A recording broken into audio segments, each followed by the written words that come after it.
Namastê, minhas saudações a todos aqui presentes. Sejam muito bem-vindos. Para quem não me conhece, meu nome é Robson, tá bom? Alguns também me conhecem como Radhanata, que é o nome de iniciação numa escola de yoga. E eu fiz o lançamento de um livro chamado Índia Incrível. E, conjuntamente, eu lancei um site também chamado Índia Incrível. O site é www.indiaincrível.com.br. Vocês podem acessar, lá tem bastante informação e ilustração também. E agora estou quase terminando, na verdade, essa série de aulas relacionadas ao tema do livro, tá bom? E esses encontros acontecem sempre às terças-feiras, agora às 19h30, dura 1 hora.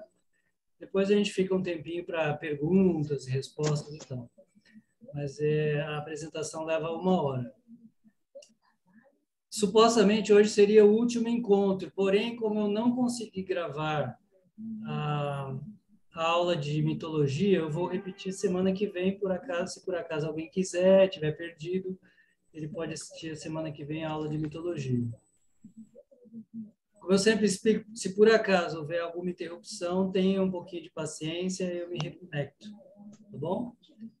E nós já falamos sobre diversos temas, né? Já tivemos encontros sobre geografia da Índia, história, religiões, mitologia, contribuições científicas, artes, temas diversos, né, como no encontro passado. E hoje vamos falar algumas coisas, algumas curiosidades sobre a Índia. Tá bom? Observem de manter os seus microfones desligados para a gente poder não haver microfonia, tá bom? E vamos dar início. Eu vou então compartilhar a tela com vocês.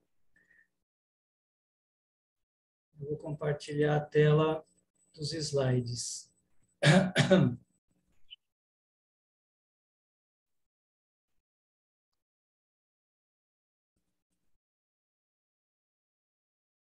Ok. Dulce, entrou aí? Por favor, dê um sinalzinho aí. Entrou? Então tá bom. Eu vou mudar o slide, vamos ver se muda para vocês também, ó. Ok. Muda tudo certo. Então tá bom. Muito obrigado aí pelo retorno. Tá? Bom, então, como eu falei, o encontro de hoje será sobre curiosidades. Normalmente, o que mais as pessoas escrevem na Índia, especialmente no Brasil, são sobre essas coisas mais folclóricas da Índia, né? Tem muito livro sobre esses aspectos da Índia. Como eu falei, É o quê?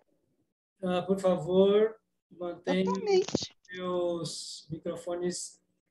Deixa o povo tudo hipnotizado para dar o dinheiro para eles. E deixem os microfones desligados.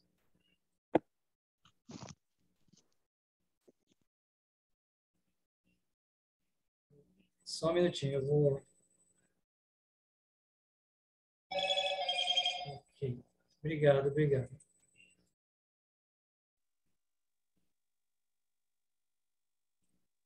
Bom, então vamos lá. Então, como eu estava falando, a maioria dos livros, eles tratam mais esses temas folclóricos sobre a Índia. Mas eu fiz questão de escrever um livro sobre temas mais sérios. Mas essas coisas também atraem muito a atenção das pessoas e requerem um pouco de esclarecimento. Por isso eu deixei um capítulo para tratar dessas questões mais curiosas, assim. Então vamos lá. Vaca Sagrada. Existe um livro inteiro chamado Vaca Sagrada. Não sei se já tem em português, mas existe em inglês e em espanhol. Tamanha é a atenção que esse tema chama no mundo inteiro. Aqui vocês têm uma imagem, né, de um típico renunciante indiano reverenciando uma vaca toda enfeitada, né? Vocês veem aqui uma vaca toda enfeitada. É uma cena muito comum, né? Na Índia, as vacas têm até um dia em sua homenagem. Mas, na verdade, a questão ela é bem mais pragmática do que mística mesmo, assim, na minha visão. A questão da vaca sagrada, ela já aparece desde as escrituras mais antigas da Índia. Lá nos Vedas já se faz apologia à vaca, ou seja, se faz elogios à posição da vaca, e a vaca é considerada uma das mães, uma de nossas mães, né? Além da nossa mãe biológica, as escrituras dizem que nós temos 7 mães. A terra é nossa mãe, aquela que amamenta também é considerada mãe, a esposa do rei é considerada mãe, a esposa do sacerdote é considerada mãe, e a vaca é considerada mãe porque ela supre o leite, tá? Então, nós devemos considerar que a contribuição da vaca para a sociedade indiana, ela é muito pragmática. A Índia, ela é hoje, até hoje, o maior produtor de leite do mundo. E com o leite e seus derivados, o povo indiano tem um grande suprimento de proteína, obtido sem a violência de matar as vacas. É claro que hoje em dia existem contestações sobre essa questão, mas isso foi muito prático para toda a sociedade indiana. E o touro, né, não é só a vaca que é considerada sagrada, o touro também é considerado sagrado, porque nós devemos considerar que numa sociedade, especialmente agrícola, como era a Índia até hoje, que ainda tem praticamente 70% da sua população na área rural, o touro ele é uma forma muito barata de arar a terra, né?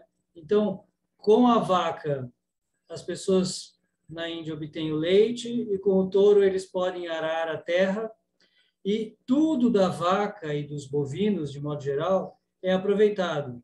Até hoje, na Índia, eles recolhem o estrume da vaca, eles secam esse estrume da vaca ao sol e isso é usado como combustível. Assim, não se dá para ter noção da economia gerada por esse combustível natural. São assim, realmente é incalculável. Na área rural, o uso que os indianos fazem do estrume como combustível, tá? Então, assim, são questões muito práticas que a gente tem que lembrar que até há pouco tempo, né, o mundo inteiro, especialmente na Índia, vivia uma sociedade mais rural. Então, por isso, a vaca ela tem essa posição tão nobre. Isso nos causa estranheza nos dias de hoje, porque nós vivemos muito afastados da natureza. Mas, se nós tivéssemos mais contato com a natureza, nós entenderíamos melhor a posição desses animais. Por exemplo, os nordestinos, eles consideram também que a mula é sagrada para eles lá. Então, porque as pessoas estão em contato com os animais, então eles percebem mais a sua sacralidade, eles dão mais importância às contribuições que os animais fazem para o ser humano, né? Nós, como eu falei, nós vivemos numa sociedade, nessa sociedade pós-revolução industrial, a gente vê os animais apenas como objeto do nosso desfrute, né? Eles são quase como coisas, né? Nós temos a tendência nos tempos modernos de tornar tudo objetos, né? Então as crianças pensam inclusive que o hambúrguer nasce no supermercado, né? Para elas deve nascer numa árvore. Ou seja, tamanha a nossa distância dos animais, né? E sempre foi proibido a matança de animais na Índia, E até hoje, na verdade, na maior parte dos estados indianos, como eles têm uma certa independência entre eles, nem todos os estados proíbem a matança de vacas, mas na maioria deles é proibido matar vacas, tá? Então, essa é uma questão bastante controvertida, né? As pessoas ficam horrorizadas. Mas eu diria, assim, eu gosto de fazer uma provocação, porque a gente gosta de olhar as culturas estrangeiras pela nossa ótica, né? Assim, a gente acha certas coisas a gente acha estranho, mas a gente não olha para o nosso próprio umbigo. E eu sempre faço uma provocação. Falei, gente, na Índia as vacas não são mais adoradas do que os cães e gatos aqui no Ocidente. Eu tenho certeza disso, sim, com certeza. Tá? Apesar das vacas elas receberem saudações e às vezes serem enfeitadas, etc, etc. Mas como eu falei, por uma questão muito pragmática mesmo, porque ela tem uma contribuição muito pragmática para a sociedade e os hindus retribuem essa gratidão que eles têm pela vaca. Mas aqui no Ocidente, né, nós adoramos cães e gatos de forma muito mais exótica, eu diria, do que os indianos, né? Porque a gente tem até o ofurô para cachorro, né? Então, não sei por que a gente se sente tão estranho assim em se falar em adoração às vacas. Como eu falei, é natural na medida que a gente se relaciona com os animais, é natural que a gente passe a apreciá-los, assim como as pessoas apreciam demais os cães e gatos do Ocidente. Tá bom? Então, vamos lá para o próximo slide. Falar um pouquinho sobre os trajes típicos da Índia. A produção de tecidos na Índia, ela é milenar e ela sempre teve uma repercussão mundial. Os indianos sempre foram grandes produtores de algodão, de seda, de bordados, brocados, e isso foi trazido para o Ocidente, não é de hoje, tá? Sabe-se que havia comércio, já falamos isso anteriormente, mas havia comércio com a Índia desde a época da Mesopotâmia, do Egito, de Roma. Os romanos já faziam muito comércio e importavam, né? Existem registros da época dos romanos elogiando os tecidos indianos. Então, os indianos sempre tiveram uma produção magnífica de tecidos e até hoje a produção da Índia é uma das maiores do mundo, né? E eles têm, inclusive, um ministério, chamado Ministério dos Tecidos, só para cuidar de tecidos. Tamanha é assim a sua produção e uma produção muito artesanal até hoje, né? Assim, onde os tecidos muitas vezes eles são estampados à mão, um a um, assim, uma coisa espetacular. Aqui eu coloquei só os trajes típicos que nesses últimos 50 anos teve um declínio muito grande das vestimentas típicas da Índia, né? Dentro da Índia. Hoje em dia, os jovens todos basicamente nas cidades grandes se vestem como os ocidentais. Porém, na área rural e em ocasiões especiais, dias de festa, etc., etc., eles ainda costumam se vestir com os seus trajes típicos. Então, só para vocês conhecerem, a vestimenta tradicional da mulher hindu, não só hindu, né? Mesmo outras mulheres de outras religiões também costumam vestir o sari na Índia. E toda a roupa indiana, originalmente,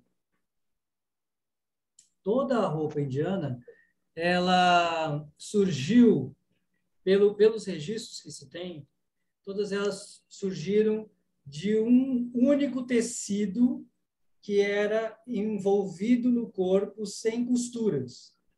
Tanto as roupas femininas como as roupas masculinas. Parecido com as roupas que você vê na imagem das esculturas gregas, das pinturas gregas, por exemplo, né? As pessoas vestidas com tecidos drapeados. Porque era assim que as pessoas se vestiam na antiguidade, de modo geral. Então, o sari, ele é a vestimenta feminina mais tradicional. Pega aqui. Opa! Por favor, mantenha o microfone desligado, por favor.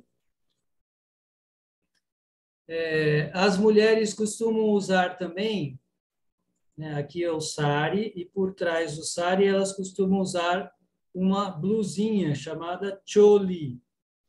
Esse choli é uma roupa já bem mais recente dentro da tradição indiana.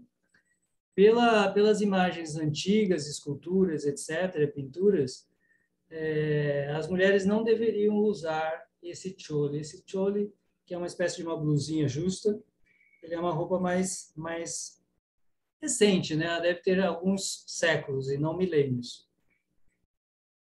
Além de usar o sari e o choli, as mulheres também usam panjabi, que é um conjunto de uma calça folgada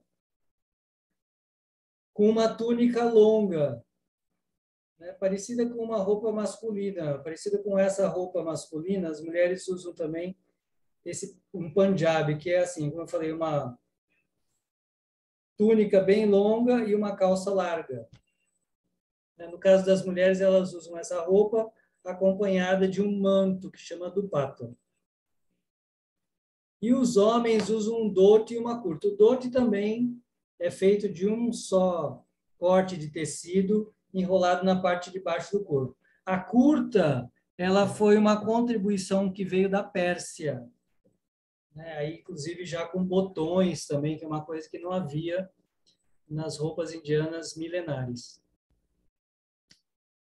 Parte integrante da vestimenta indiana dos homens é o turbante, muito comum, né? E existem vários tipos de turbantes que identificam até a religião da pessoa. Então, por exemplo, os sikhs, eles usam um turbante muito particular, né? Que você pode reconhecer que aquela pessoa é da religião sikh. E na região desértica, eles usam turbantes muito grandes, né? Que servem também para proteger a cabeça do calor, etc.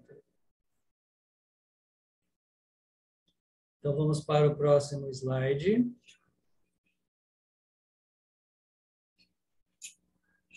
Esse é um tema muito importante, né? A posição da mulher. Se questiona muito sobre isso, né? As pessoas costumam questionar. A gente vê muita reportagem falando sobre esse assunto e existem muitas críticas do machismo presente na Índia. Mas as coisas precisam ser melhor esclarecidas, né? O que se sabe pelas imagens, pela literatura, né, os registros que a gente tem na iconografia indiana e na literatura, elas desenham um outro retrato da mulher, especialmente na antiguidade. Para começar, na teologia hindu, você tem um aspecto muito importante que, diferentemente das tradições abraâmicas, que vão considerar a mulher como tentação, a mulher, o vínculo, inclusive, da mulher com o maligno, etc., etc., o que se vê na teologia hindu mais profunda é que todas as divindades têm a sua contraparte feminina. tentando elucidar que no Supremo, na origem de tudo, deve haver masculino e feminino. A não ser que haja masculino e feminino lá naquilo que chamamos de Criador, como poderia haver masculino e feminino na criação? Como eu falei, é uma imagem bem diferente da imagem abraâmica, das tradições da Bíblia, porque, como eu disse, é um conceito teológico e até um raciocínio filosófico mesmo. O Vedanta Sutra diz que a verdade absoluta é a fonte da qual tudo emana. Ou seja, nada pode carecer no Criador. Então, se existe feminino aqui na criação, é porque o feminino tem que haver no Criador. O Criador, ou esse ser criador, que não vamos denominar de masculino nem de feminino, mas a origem de tudo, ela tem que possuir o feminino. A não ser que ela possua o feminino, como ela vai poder criar o feminino? Num raciocínio filosófico da tradição de uma das escolas de pensamento chamada Sankhya, eles dizem que você não pode extrair ghee de suco de laranja. Ou seja, não tem gordura no suco de laranja para se produzir ghee. Ou seja, a fonte ela tem que ser dotada das qualidades daquilo que ela emana.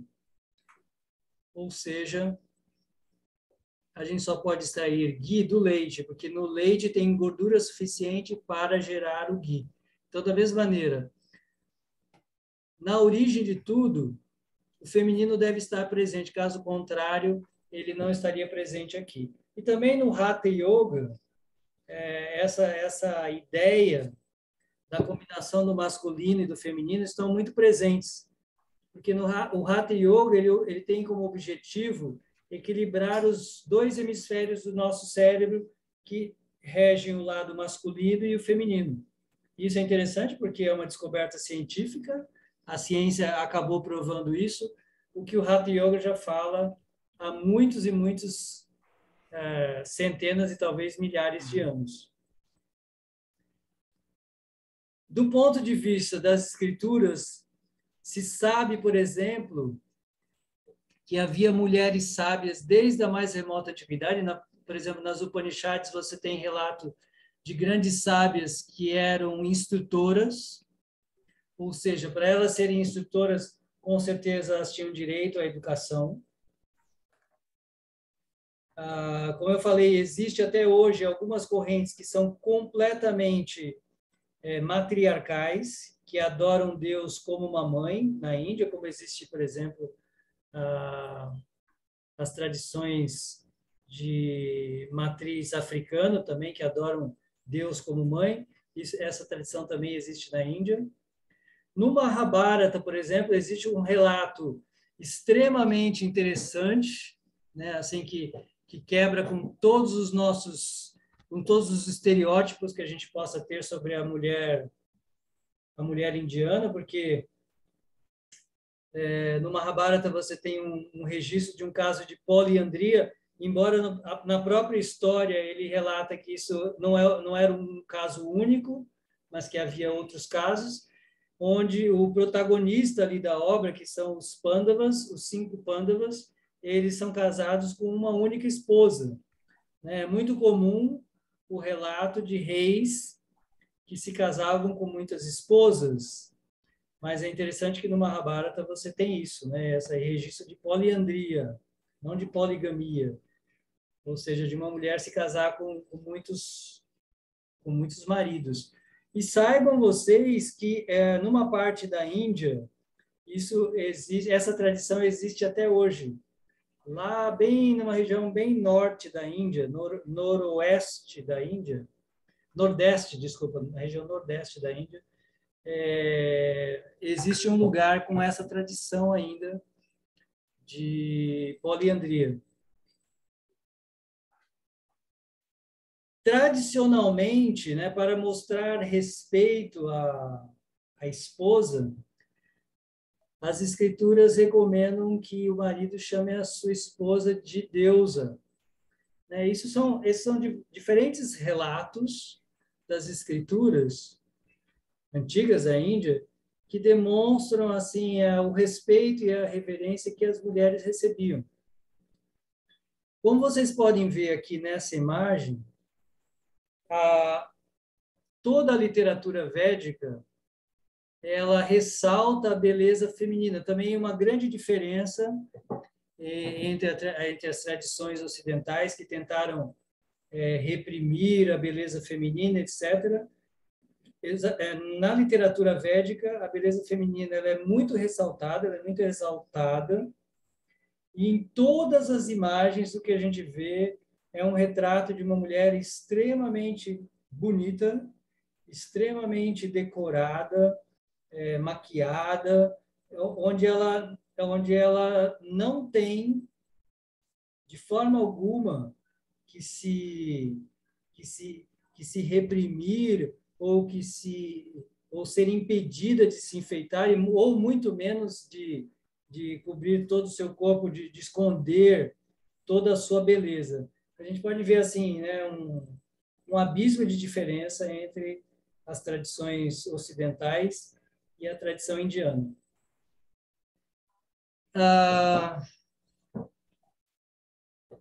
A posição da mulher ela vai sofrer um forte declínio a partir das invasões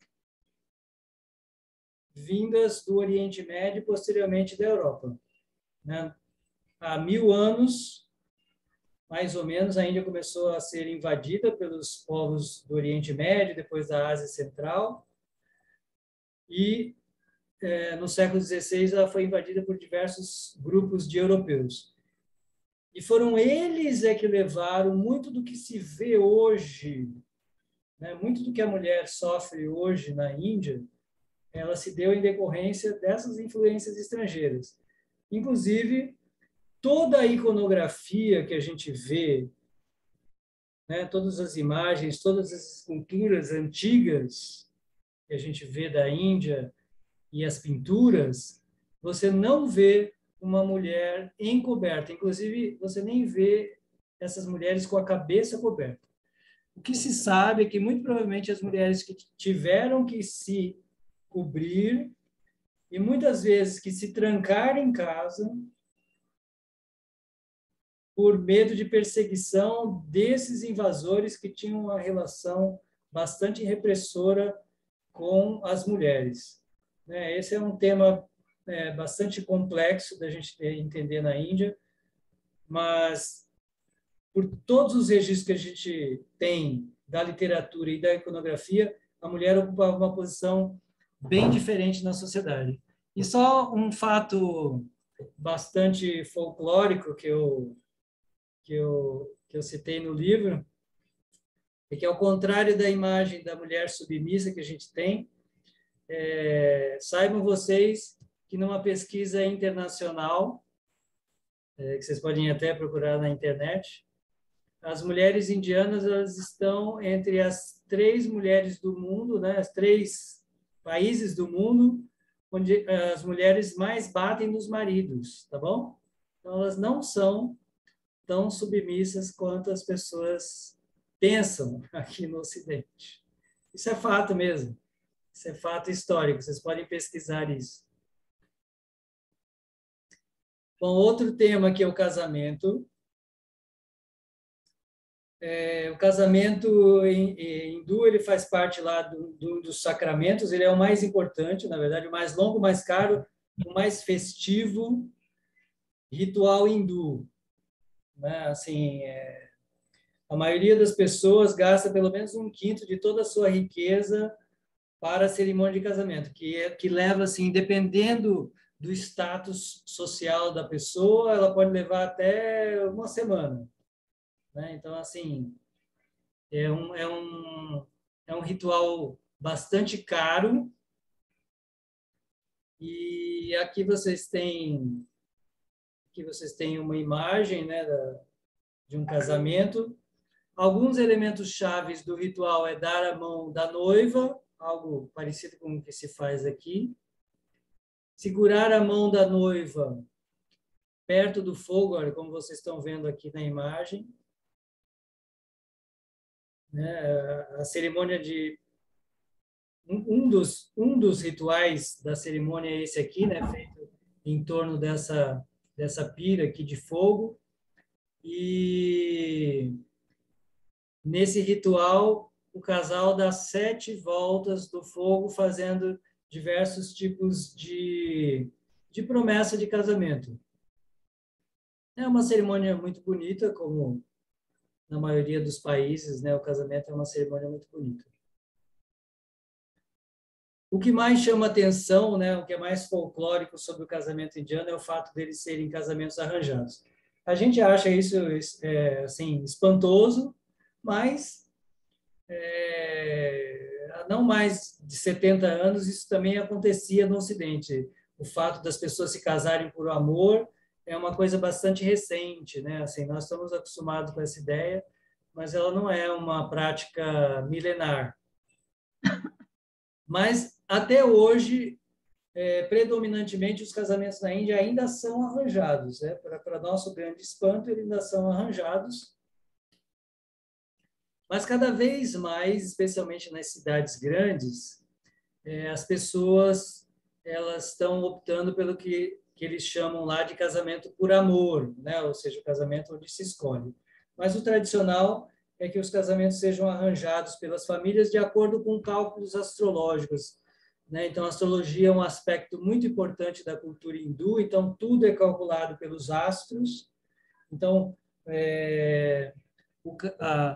o horóscopo dos cônjuges são analisados para ver se eles se combinam. E o mais interessante sobre isso é que a taxa de divórcio na Índia ela é baixíssima, assim, é quase nula, assim, comparada com o número de habitantes da Índia, assim, é inexpressível o número de divórcio na Índia. Bom, o próximo tema é o sistema de castas. Esse também é tema de muitos livros, há muita coisa escrita e pouco se compreende sobre esse assunto, quase nada se compreende, porque esses assuntos aqui que eu estou apresentando, eles são assuntos que nós enxergamos sob a nossa ótica e temos muita dificuldade de entender, né, todas essas questões aqui. Mas o sistema de castas, ele se deriva de um sistema social védico chamado Varna, no qual, segundo as escrituras, os seres humanos eles nascem com propensões naturais, né? Então, o corpo social ele se compara ao corpo humano. Então, assim como o corpo humano é constituído por cabeça, tronco, braços e pernas, da mesma maneira, o corpo social, né, a sociedade, ela é composta por 4 elementos básicos, que são os brahmanas, os kshatras, os vaishyas e os shudras, tá? Que seriam os brahmanas são os professores, os pensadores, os filósofos, os sacerdotes, os médicos, os astrólogos. Os kshatras seriam aqueles que se comparam, né, comparados aos braços, são aqueles que defendem o corpo, ou seja, eles são os guerreiros, administradores, os políticos, os militares, por exemplo. Os vaishyas são os produtores, né, aqueles que produzem alimento e riqueza. Então, são os agricultores, os comerciantes, ou mesmo os banqueiros, né, quem produz alimento e riqueza. E os shudras, eles se comparam às pernas porque eles carregam a sociedade, ou seja, eles fazem todo o trabalho de manutenção da sociedade, né? São os operários. Agora, Esse é o sistema social védico.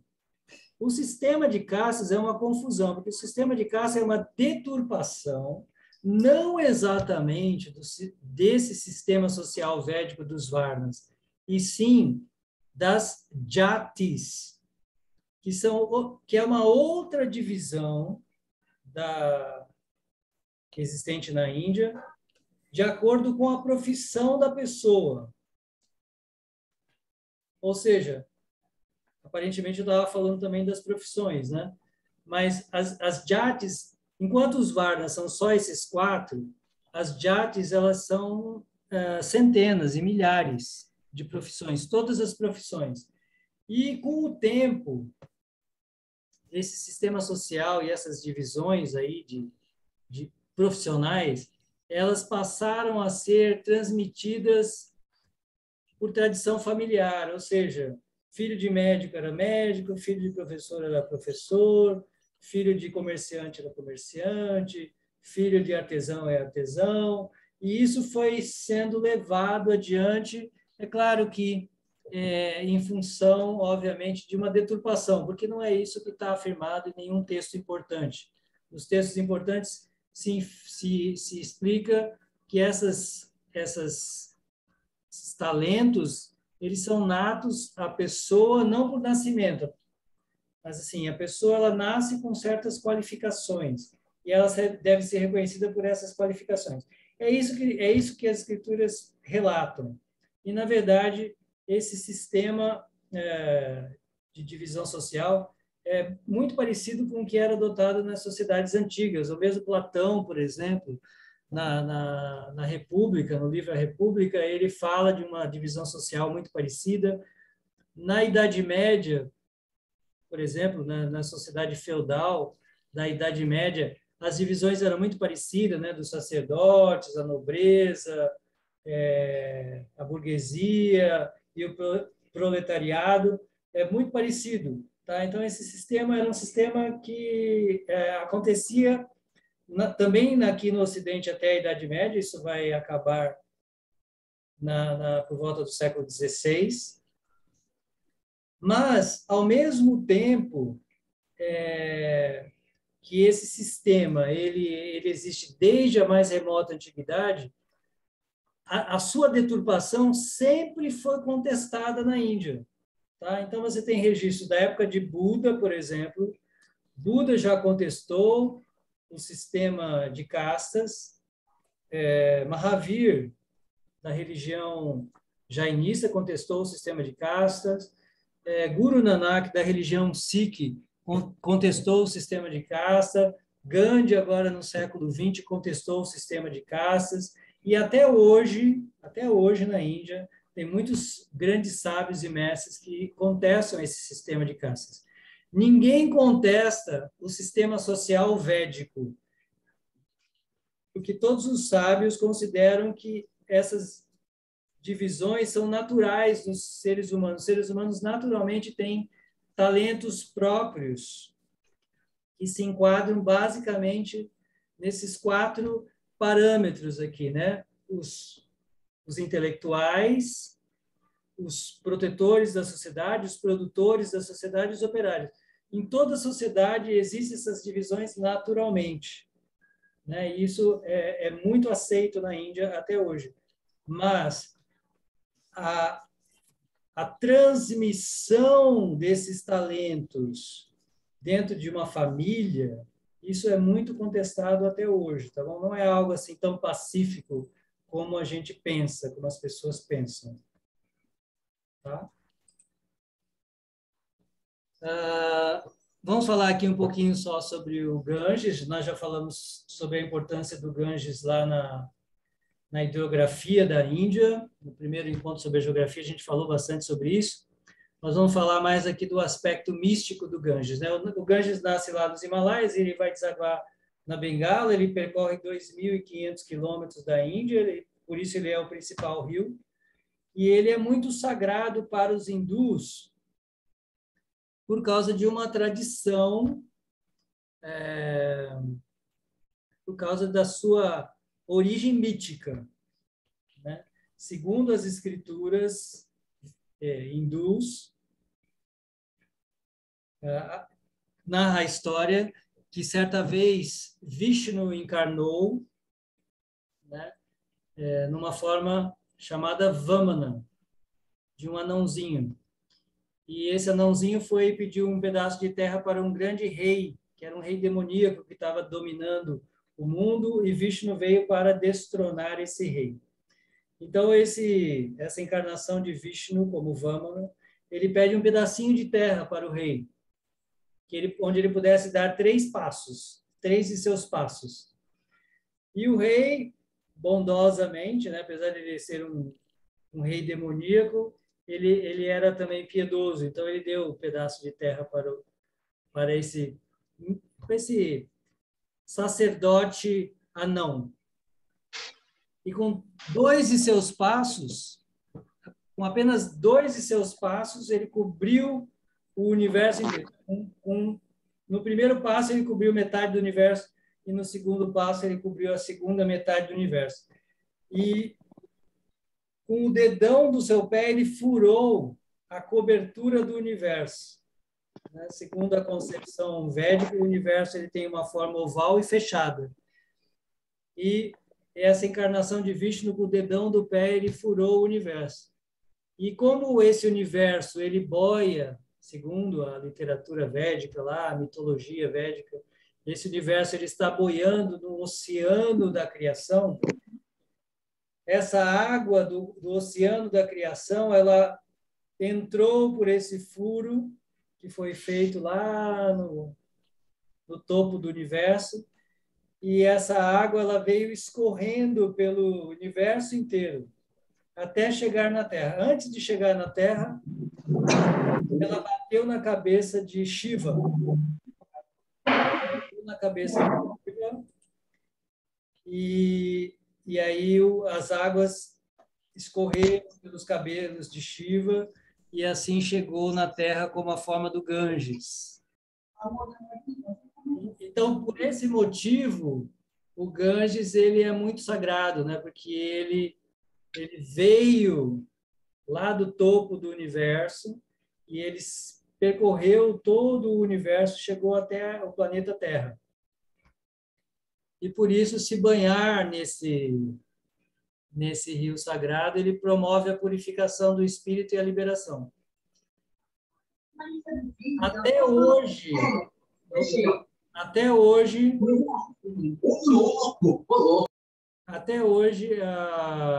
o rio Ganges ele é adorado em diversas cidades. Especialmente, vocês estão muito acostumados a verem a imagem do Ganges sendo adorado em Varanasi. É muito comum a gente ver na cidade de Varanasi. Mas aqui nessa imagem eu coloquei onde o Ganges é adorado em Haridwar. É muito bonito, vale muito a pena. As pessoas gostam muito de conhecer Varanasi, porque, segundo alguns, talvez seja a cidade mais antiga do mundo, viva até hoje, né? Uma cidade que talvez tenha 5.000 anos. Agora, Haridwar, Varanasi está no meio da Índia. E Haridwar está lá no topo da Índia, no pé dos Himalaias. Então, ali o Ganges é muito limpo, né? Tem até o Fernando que está assistindo a aula aqui hoje, ele se banhou lá em Haridwar, porque aqui realmente é um lugar muito limpo, onde o Ganges é muito limpo.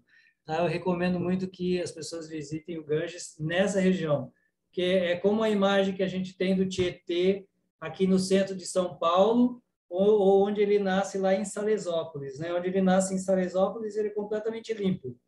Mas quando ele chega aqui em São Paulo, no centro de São Paulo, ele está completamente poluído. Então, da mesma maneira, o Ganges, lá onde ele nasce, nos Himalaias, ele é completamente limpo. Ele só vai ficar sujo aqui, quando ele chega lá em Varanasi, né? Quando ele vai passando pelas cidades da Índia, que vai recebendo a sua contaminação. Apesar de tudo, muitos estudos dizem que a água do Ganges ela tem um componente que é muito antisséptico, que apesar de toda aquela poluição, ele sempre se mantém muito limpo.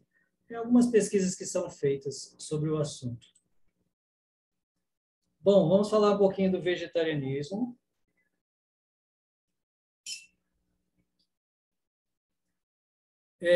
Eu diria que esse é um dos temas que a Índia está há milhares de anos na frente do Ocidente. Enquanto o vegetarianismo para nós é uma coisa talvez bastante recente, pelo menos assim, a popularização do vegetarianismo é algo bem recente, né? Aqui no Ocidente, no Brasil, por exemplo, são só 14% de pessoas que se dizem vegetarianas ou semi-vegetarianas. Na Índia, você tem uma tradição de milhares de anos de vegetarianismo, e todas as religiões importantes da Índia sempre abraçaram o vegetarianismo pautado na ética da não violência. Isso é algo bem interessante, né? Porque a não violência para com os animais é uma discussão bem nova na ética e na filosofia ocidentais. É uma coisa acontecendo praticamente agora no século XX. Mas na Índia, há milhares de anos, ele já tem essa consideração da não violência, não só para com os seres humanos, mas para com todos os seres vivos. E talvez a violência humana se explique em decorrência da violência, originalmente da violência que a gente tem para com os animais. Porque não temos compaixão para com os animais, e muito provavelmente pode levar-nos a não ter compaixão também aos seres humanos. Essa é uma grande questão que vem sendo debatida na questão da ética e da filosofia.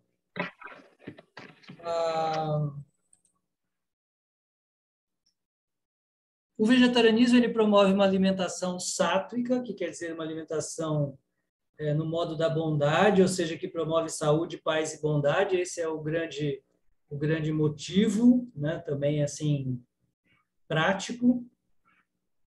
E como eu falei, ele é seguido por grande parte dos hindus, jainistas e alguns grupos budistas. Mas lembre-se que o budismo originalmente ele nasceu como uma luta contra a matança de animais. Isso é bem interessante. Depois, quando o budismo se espalha pelo mundo, ele vai perdendo essa preocupação, né? E quando ele vai chegando em certos lugares onde as pessoas preferem comer carne, o budismo sempre respeitou isso, até porque a tradição da Índia é sempre de respeito às pessoas, porém nunca se promoveu a matança de animais. A matança de animais ela sempre foi restrita. Se diz que é impossível, né? As escrituras vão dizer que é impossível parar totalmente com a matança de animais, porém ela deve ser reduzida ao mínimo possível. Outro tema bastante intrigante, tem um livro inteiro sobre o assunto, né? O livro chama Jesus na Índia, né? Então, esse tema causa muita polêmica, né? Quem tiver mais interessado, eu recomendo que leiam esse livro aí. Jesus viveu na Índia.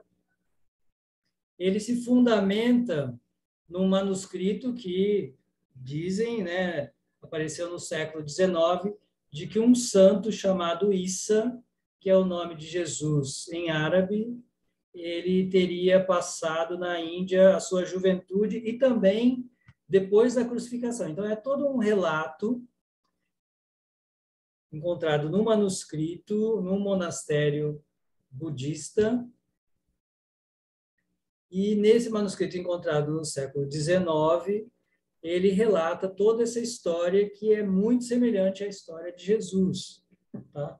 E aí, muita coisa já foi escrita desde então, né? Desde o século XIX, muita coisa vem sendo escrita. E agora, no século XX, ficou bem famoso com o livro Jesus Viveu na Índia. Ele vai ter todo um relato de que nesses anos desconhecidos de Jesus, ou seja, dos 12 aos 30, Jesus teria passado na Índia, e depois que ele supostamente teria sido crucificado, ele não teria sido crucificado, mas sim de que ele reviveu e ele foi passar o resto dos seus tempos na Índia. Eu sei que isso é tema extremamente polêmico, controverso. O próprio livro não foi muito convincente para mim. Eu li o livro, mas não fiquei muito convencido. Mas Jesus ainda é um dos temas mais pesquisados e que causam mais polêmica na humanidade até hoje, né? Então, para quem gosta, vale a pena aí uma pesquisa. Eu vou falar também um pouquinho sobre adoração a imagens. Aqui você vê uma senhora, né, assim, reverenciando, saudando uma imagem. Nós temos a nossa tradição ocidental, ela é muito iconoclasta, né? Ela rejeita a adoração a imagens. Mas as religiões, todas as religiões índicas e, na verdade, indo-europeias, a Grécia e Roma, elas têm essa tradição de adoração a imagens. De que maneira? A imagem, ela é um veículo para a comunicação com Deus, muito utilizada, como eu falei, na Grécia, em Roma e na Índia. E chegou para nós, apesar da nossa rejeição, né, apesar do círculo semítico, né, dos judeus rejeitarem a adoração à imagem, mas os católicos, como eles foram pregar em Roma e acabaram aí convertendo o Império Romano em cristianismo, eles acabaram importando a adoração às imagens do círculo cultural romano. Por isso que na Igreja Católica você tem as imagens, que foi posteriormente rejeitada, por exemplo, pelos protestantes e pelos próprios judeus, sempre foi. Mas da onde vem essa adoração à imagem na tradição católica? Ela vem lá de Roma, que por sua vez está ligada com a tradição da Grécia e da Índia, de ver a imagem como uma representação, assim como, né, os mestres indianos dizem que a imagem ela é como o ícone de um computador, né, que abre um portal. Então, através de uma imagem, de um ícone no computador, você clica lá no ícone e ele abre um portal. Da mesma maneira, o devoto, né, o adorador, ele se comunica com a divindade por meio desse veículo, né, da imagem. Ele se comunica com Deus através dessa imagem, conforme é recomendado nas suas próprias escrituras. Tá? Mas tentem entender, não se trata de uma idolatria como aqui a gente pensa, tá? Mas é como um veículo de comunicação.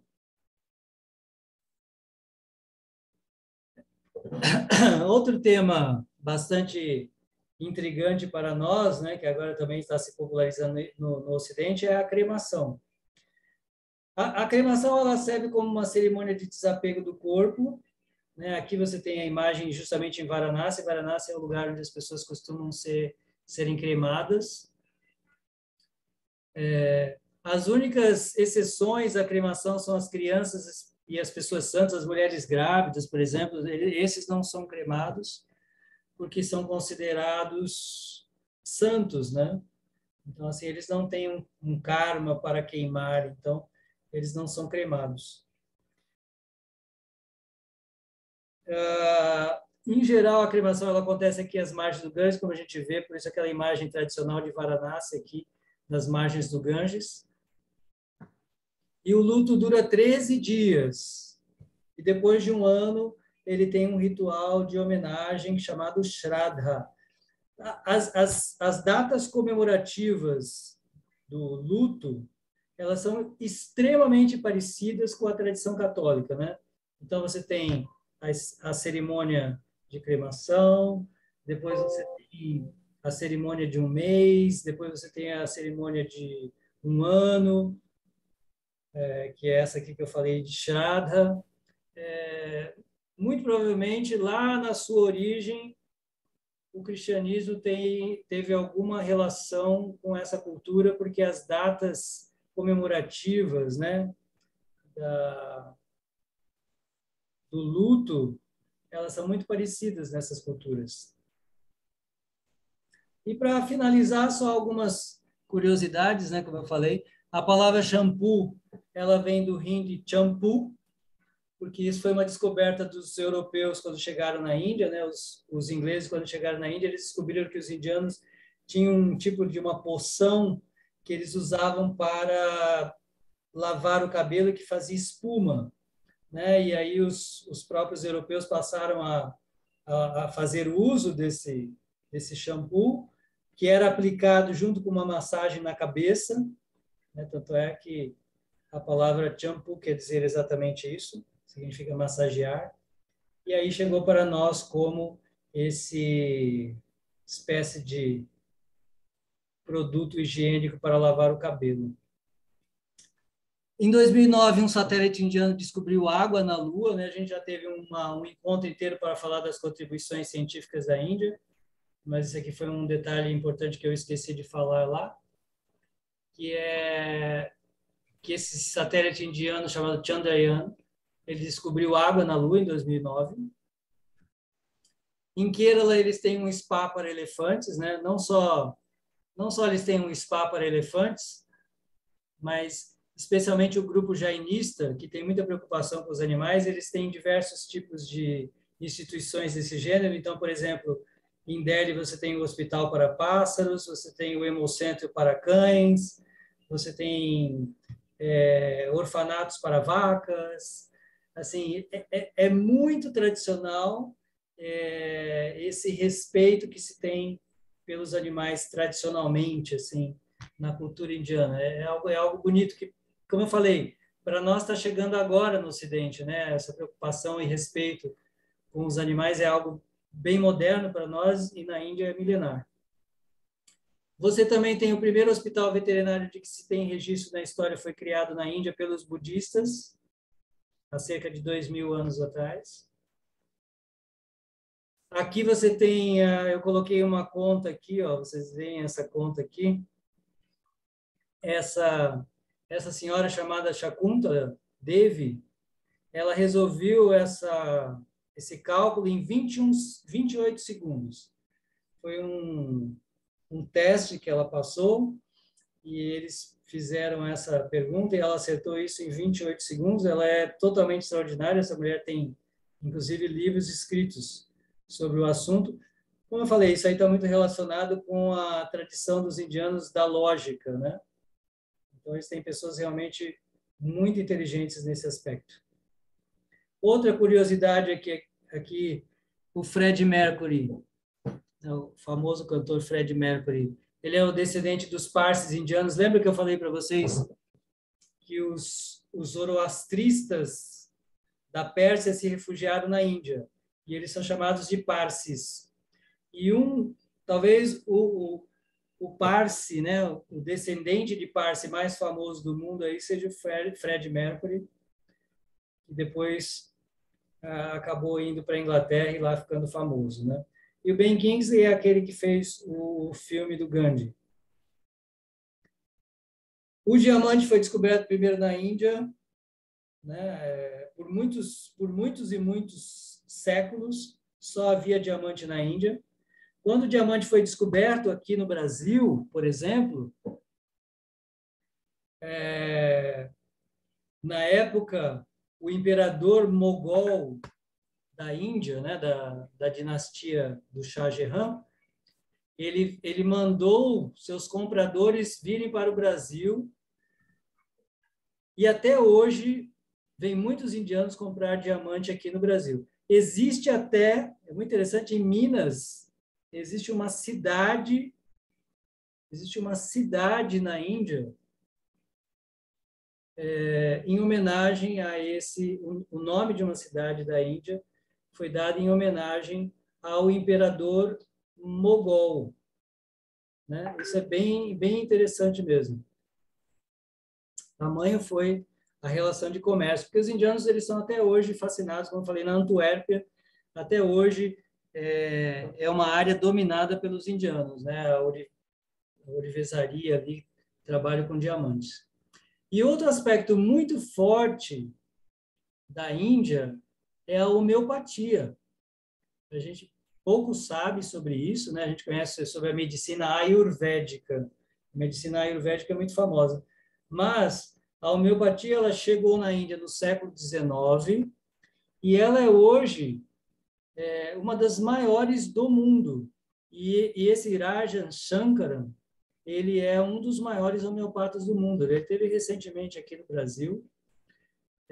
A Índia tem ainda uma homeopatia muito forte porque ele se coaduna muito com a medicina ayurvédica, ou seja, uma medicina natural, é uma medicina não agressiva.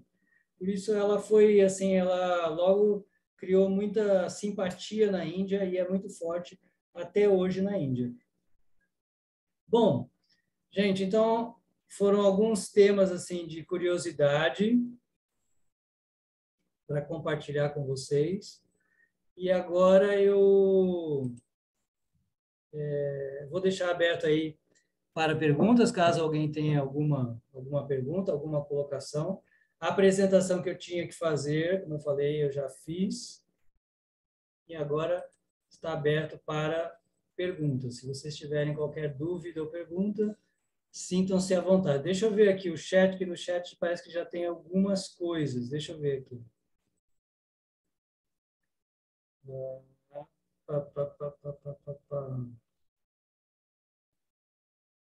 Espera aí. A Margareth está perguntando sobre, no passado, era obrigado as mulheres irem para a pira junto com seus maridos ou era por opção? Existem alguns relatos antigos nos textos que algumas mulheres optavam, sim, entrarem na pira junto com seus maridos. Porém, depois, parece que isso se tornou... em alguns lugares, né? Assim, também não é do jeito que as pessoas falam, que todas as mulheres tinham que ser sacrificadas, todas as viúvas tinham que ser sacrificadas com seu marido. Parece que alguns lugares isso acontecia, mas acabou sendo banido depois, né? Assim, no século XIX isso foi totalmente proibido. Mas, analisando a filosofia e os grandes textos de sabedoria, como a Bhagavad Gita, por exemplo, fica difícil imaginar esse tipo de imposição, já que, por exemplo, a Gita ela vai falar que não se pode obter nada com a repressão. Então, eu acho difícil imaginar que isso tenha sido assim algo com fundamento nas escrituras. Com certeza, o fundamento nas loucuras humanas, né? Não na tradição das escrituras, porque Krishna é bem claro em afirmar na Gita que não se pode obter nada com a repressão. Então, eu não posso imaginar isso com o fundamento das escrituras.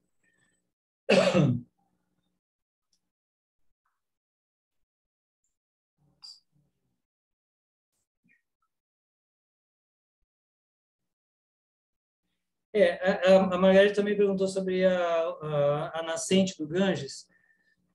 Existe um lugar de nascimento ali do Ganges que é bem tradicional. Porém, a academia, né, os estudos acadêmicos dizem que aquele não é, de fato, o verdadeiro lugar onde nasce o Ganges, tá? Isso é só um detalhe um pouco acadêmico. Os acadêmicos discordam um pouco de que aquele seria, de fato, o lugar onde o Ganges está nascendo. Isso aí é um pouco controvertido. Ela perguntou também se tem McDonald's na Índia. Existe sim, existe McDonald's na Índia. Agora, uma curiosidade é que na Índia, só para vocês verem a questão da não matança de vacas, né? O McDonald's na Índia não pode vender carne bovina. Olha só que coisa, né? Que coisa. Então, o McDonald's na Índia não vende hambúrguer feito de carne bovina. Porque se acontece uma coisa dessa na Índia, eles são capazes de banirem o McDonald's. só a título de conhecimento de vocês, os indianos toleraram centenas de anos de exploração estrangeira, principalmente dos europeus, mas a primeira revolta dos indianos contra os ingleses foi quando eles descobriram que os ingleses estavam usando sebo de vaca, né? Sebo de carne de vaca, vaca morta, para lustrar os seus rifles, as suas balas. A primeira revolta da Índia foi decorrente desse fato. Assim, eles puderam tolerar tudo, menos esse fato. Então, o McDonald's na Índia não tem carne de vaca. A adoração a deidades é um fator para hindus e muçulmanos? Não, muçulmanos são iconoclastas. Na verdade, isso é um tema de grande polêmica dentro da Índia, né? Os altares na Índia são muito protegidos e atualmente quase todos os templos da Índia eles têm detector de metal com medo de ataques aos seus altares, porque é muito triste, né? Assim, que você viaja na Índia, por exemplo, na época do domínio islâmico, assim, milhares e milhares e milhares e milhares de templos foram completamente destruídos. Alguns todas as imagens foram assim decepadas, assim, todas as imagens eram decepadas para mostrar assim a aversão que os islâmicos tinham à adoração a imagens. É muito triste isso. Tem lugares belíssimos assim que estão todos saqueados e destruídos mesmo. Ela falou que outra pergunta aqui, que os indianos tomam bastante banho. De fato, apesar de sua pobreza, é incrível como os indianos tomam banho, mesmo os moradores de rua, eles dão um jeito de tomar banho mesmo na rua. E, como ela falou, não era um hábito nada europeu, né? Os europeus não tinham esse hábito, tanto é que o mesmo fenômeno aconteceu aqui no Brasil, né? Os nossos índios, que, como eu falei no encontro anterior, talvez tenham, sim, alguma relação genética com os indianos, o que foi descoberto agora, uma descoberta do DNA dos nossos índios, se identifica com um grupo de indianos da Bengala. Então, é muito possível que lá na remota antiguidade, indianos tenham vindo para cá e a gente tem realmente essa tradição dos nossos índios de se banharem muito, né? Que não era nada comum para os europeus, né?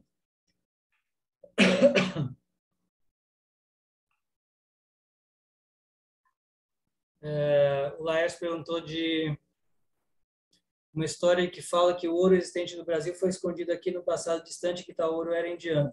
Não, Laércio, o que eu sei é exatamente o contrário, né? Existe uma história entre os indianos de que um rei indiano, o irmão de um rei indiano chamado Ravana, ele vinha extrair ouro do Brasil. Existe essa história lá num texto tradicional indiano, tá? Que o irmão de Ravana levava ouro do Brasil, que o Brasil sempre foi um grande produtor de ouro e isso realmente se evidencia, né? O Brasil realmente é um grande produtor de ouro. E esse rei lá da antiguidade indiana, chamado Ravana, ele construiu toda a sua cidade, toda ela de ouro, né? Sri Lanka, toda ela folhada de ouro, que dizem ele levava do Brasil, ou seja, faz tempo que o pessoal gosta de vir saquear aqui também, né? Faz tempo isso. Não, alguém perguntou da homeopatia. De fato, a homeopatia ela não foi criada na Índia, tá? Ela foi levada para a Índia logo no início, do século XIX, e fez muito sucesso por lá, e até hoje é uma das medicinas mais usadas e é de altíssimo nível, a medicina homeopática na Índia, tá bom? Mas ela não foi criada na Índia, não.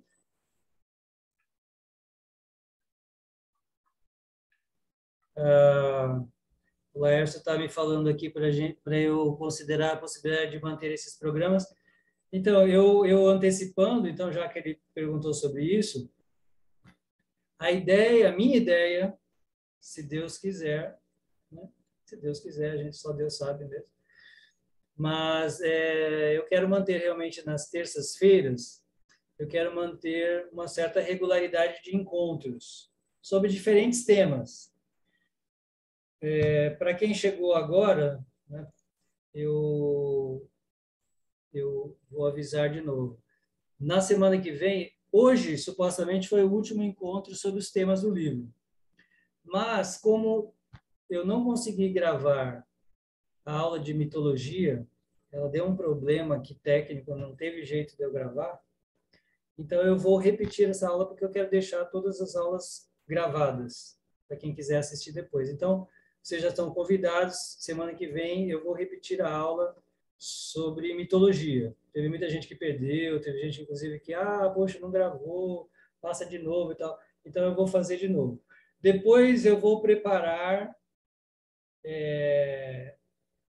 talvez uma, 2 semanas, eu vou preparar e fazer a divulgação da próxima sequência de encontros.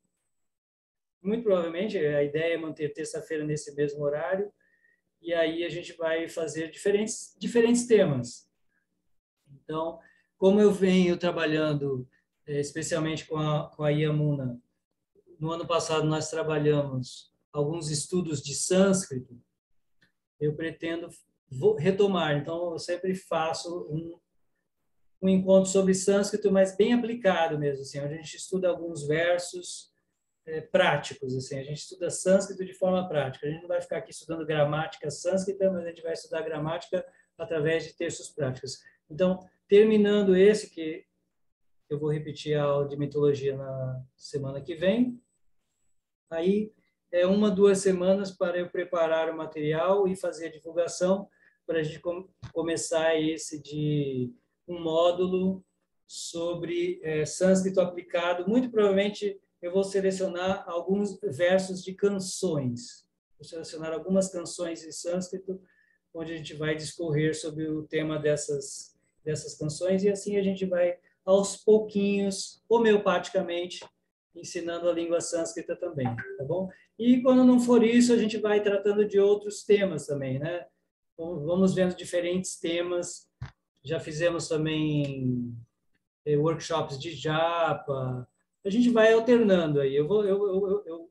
Tá nos meus planos fazer essa dedicação do meu tempo voluntariamente, assim, gratuitamente, terça-feira nesse horário, para quem quiser saber sobre esses temas, né? Sobre temas relacionados à Índia, filosofia, teologia indiana. Tá bom? Tudo bem? Alguma outra pergunta? Ei, Fernando. Tá aí, ó. Tá aí um que teve coragem de se banhar no Ganges. Um corajoso. Foi muito bom, foi inesquecível aquela experiência. Não teria como estar lá à beira do Ganges e não tomar um banho, né? É verdade. Foi muito gostoso, muito gelado também. Mas assim, no meio do inverno, foi no meio do inverno, mas como eu falei, numa região completamente limpa, né? Onde o Ganges é completamente limpo, muito agradável de se conhecer. É bonito ver o Ganges naquela região. Eu recomendo. Tá vivo, né? Tá vivo até hoje. Boa. Inclusive, ele vai para o céu agora, né? Olha, já tomou banho no Ganges, agora vai para o céu. e ó, desculpa aí, com muita saudade de lá. Não vejo a hora da gente voltar. Vejo a hora. Que bom, que bom. Vamos sim. O Laércio está perguntando também para postar todas as aulas. Pode ficar tranquilo, que eu estou gravando todas as aulas e aos poucos eu estou postando aqui. Eu dependo de alguém que faça isso para mim. E alguém criou um canal para mim, colocou lá, isso aí está acontecendo. Assim que eu terminar esses encontros, todas as aulas vão ser postadas lá, tá bom? O Marcos está perguntando o nome do canal. Oh my God. Eu creio que seja Índia Incrível, né? Eu creio que seja Índia Incrível. Como eu falei, gravaram para mim, fizeram para mim e eu nunca assisti. Mas eu acho que é Índia Incrível. De qualquer maneira, se você não fizer parte, Marcos, se você quiser fazer parte do grupo, depois eu te convido para você fazer parte do grupo, e lá no grupo as aulas estão postadas também, tá bom? Se por acaso você quiser.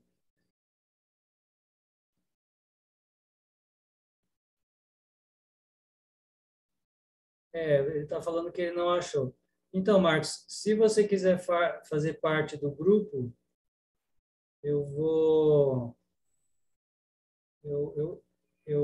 posso te convidar. Ah, não, a Catiane, ela disse que está em nome de Robson Chaves. Pronto, foi resolvido já. Foi resolvido. Tudo bem? Tudo certo? Bom, então vocês estão convidados para a semana que vem, se vocês quiserem assistir a aula de biologia, apareçam, vocês já estão convidados, tá bom? É o mesmo link que vocês sempre têm usado, tá certo? Muito obrigado e espero poder revê-los nesses encontros sobre a Índia Incrível ou em outros encontros, tá bom? Quem quiser fazer parte do grupo, basta me escrever, tá bom? Me escrevam que eu coloco vocês lá no grupo para serem informados das atividades, tá certo? Muito obrigado, gente. Muito obrigado, professor. Hare Krishna. Haribo. Haribo. Muito obrigada.